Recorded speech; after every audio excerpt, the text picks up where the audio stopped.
I will start the meeting by calling it to order, noting that there is a chairman for doing business. I have sent out to each of you all yesterday a copy of an opinion, rendering an opinion that the election was in fact legitimate. I think the key fact is in accordance with Robert's rules, and I think common sense. When you have a resignation, it's different than someone who is, for example, sick. When there's a resignation, that position ends at that moment. It ended at the end of that meeting, and at that time, by operation of your bylaws as well as Robert's rules, the vice chairman immediately became the chairman. If you had an election at that time, it would have been for vice chairman. I've rendered opinions similar to this in the past, and quite frankly, I think that is the correct ruling. Mr. Boggess, if I could just interject, would you mind to point us to the provision in the bylaws that indicates that when a chairman resigns, the vice chairman automatically becomes, or by fiat becomes, the chair? I don't think the bylaws speak to that effect. And Robert's rules says when there's not provisions in a bylaw to that effect, the vice chairman immediately becomes the chairman. And I think. But our bylaws do address vacancies, yes. And they say that a vacancy in office shall be filled immediately by regular election procedure. That's correct. But that election did not occur, and I think by operation, the vice chair became the chair upon that resignation. By operation of what?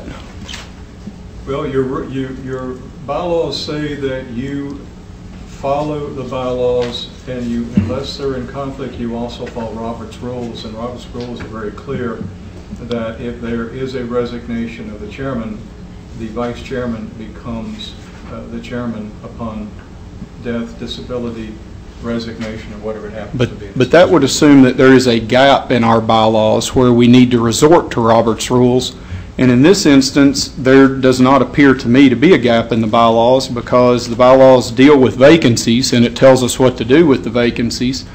And part of the duties of the vice chair are to step in when a chair is not available. So I don't think we have to resort to Robert's rules here, because the bylaws answer the question for us. I respectfully disagree. I don't think the chairman was unavailable. I think if he had been sick and the vice chair had to finish out the tenure, I think my ruling would have been totally different. That's not the facts. The facts are. So it's your contention that a resignation does not create a vacancy? I didn't say that. Okay. I think it did create a vacancy, but. And the bylaws say the only way to fill a vacancy, with all due respect, is by a regular election procedure. So if we had a vacancy in the position of chairman, then what we needed was a regular election procedure, which I think we all agree didn't happen. Since that regular election procedure didn't happen, then that vacancy remains. The bylaws don't give another route for that, but it also doesn't create an ambiguity or a gap. My opinion is not, I'm not an advocate in court. This is my opinion as your parliamentarian and as county attorney. I stand by that opinion, and I will, I think we're ready to do business, but I'm willing to see what the commission wants to do at this point in time. Well, I sent an email. I'll go ahead and take the bull by the horns here, I guess. I want to say first that this has nothing to do, for my part, I don't think anybody's here with any, at least I hope, any type of political issue. There's not any gain here. For me, it's purely a matter of principle, and it's a matter of the issue of following the rule of law. This country is based on the rule of law. The Declaration of Independence is a rule of law document. It says even the king is subject to the law. That's true for the U.S. Constitution, the Virginia Constitution, and right on down to the Bedford County Planning Commission. And I think that it's very important that we follow our own rules. in this instance, it seems clear to me that we, and I respectfully disagree with Mr. Boggess's opinion, but it seems clear to me that we did not have an election that complies with Section 4-2 of our 5-2 of the bylaws. That we may think that section of the bylaws is improvident. We may need to change it, but until we do that, we need to follow the rules as we have them. And the rules clearly provide there that the most recent elected vice chairman is to be elevated to chairman, and the person who has served the longest without being chairman is then elevated to the vice chairman's position. It really doesn't call for any type of open election. It essentially calls for an administrative action to comply with the bylaws and fill the positions, and we simply didn't do that. I mean, I don't relish causing trouble as soon as I get on the commission. But I think you'll find that, one, I'm going to generally be a straight shooter, and two, I'm going to always be for following the rule of law and following our rules, whatever that means, personal benefit or personal detriment.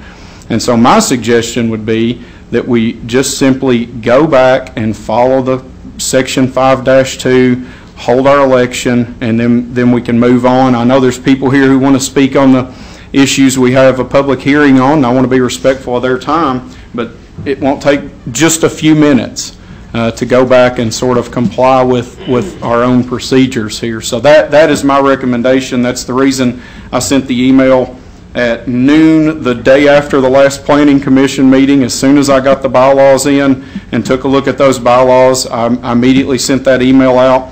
That's the reason I've sent follow-up emails along, and that's the reason I sent this one replying to the opinion that Carl sent us yesterday at about 5:30. That's the reason I sent the one tonight. So that is my recommendation to the board to the commission as to what we do.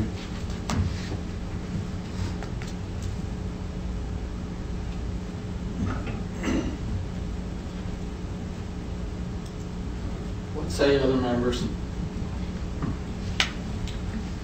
I say we go by the minutes of Mr. Boggess.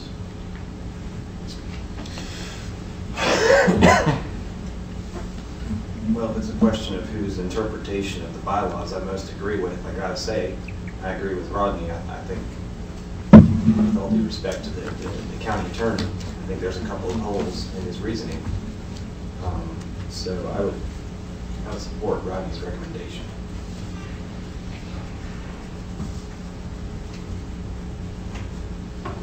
Other comments?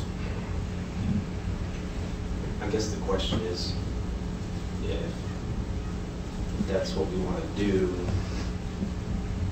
should we just proceed to that action as Rodney has recommended? And I mean, we just decide what we want to do, or the commission, if we're going to abide by the bylaws. I mean, am I correct? Your parliamentarian has rendered an opinion. I think this body has a right to overrule the opinion of the parliamentarian and county attorney. So if you want to have a vote, I would think it would be a vote to overrule the opinion, if you want to so inclined. Well, I guess I'll put mine in the form of a motion then, that we do that, that we overrule that opinion and proceed to a vote in accordance with Section 5.2 of the bylaws. I will second that motion.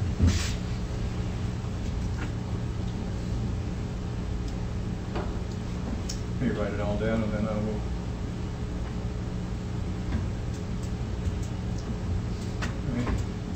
I will restate the motion, and the motion is that the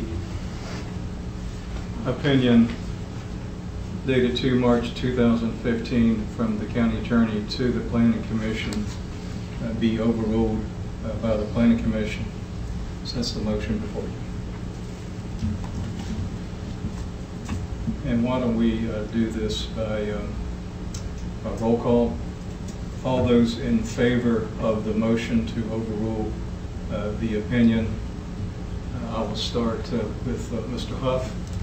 Either be a yes or no to that. No. All right. Mr. Brown? No. Mr. Tilden? Yes. Mr. Burdett? Abstain. Mr. Scott? Yes. Mr. Null No. and Mr. Chrisman. Yes.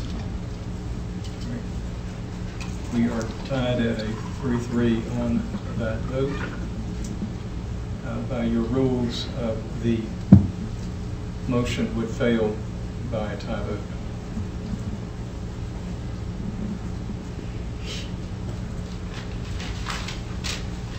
As I've said, my opinion is that you had a lawful election, and Mr. Burdette is the chairman of the commission. If there's nothing else, I would say at this point in time, we move on with the business that's on your agenda. Thank you, Mr. Boggess. Next item on the agenda is the approval of the agenda.